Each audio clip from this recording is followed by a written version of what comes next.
नमस्कार आपण मानक daily life with Odia channel को स्वागत। चलतु आज जानिबा 16 सेप्टेम्बर रे कौन रही इतिहास। ता पूर्व आपण माने जदि एही चैनल रे प्रथम थर पय आछंती आज ताहाले प्लीज दया करी सब्सक्राइब कर दियंतु। आज होचे वजन डे। यार पालन आमे 16 सेप्टेम्बर 1995 मसीहारु करि आसुछु। यह पालन करिवार मुख्य उद्देश्य होचे सूर्यंक ठारो जो क्षतिकारक रश्मि आसे सेही रश्मि ठारू आमको रक्षा करे गोटे लेयार, जो लेयार आम पृथ्वी चारिपटे घेरी होइकी रहिछि।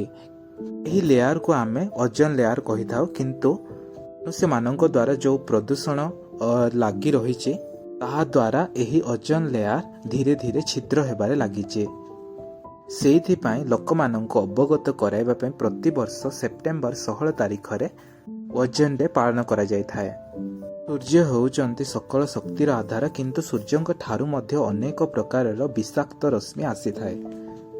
एही ओजोन लेयार रक्षा कवच साजी आमको से रश्मि ठारू रक्षा करि थाए।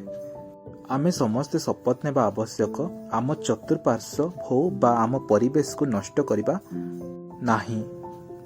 आम परिवेश केवल वर्तमान आम मानकर नुहे, एहा आम आगामी पीढ़ी मानक पय मध्य। सेथिपाई परिवेश रे संरक्षण करंतु। आज होची मेक्सिकोर स्वाधीनता दिवस। मेक्सिको 16 सेप्टेम्बर 1810 मसीह स्पेन ठारू स्वाधीनता प्राप्त करिथिला। आज पय इतिहास एतिकी।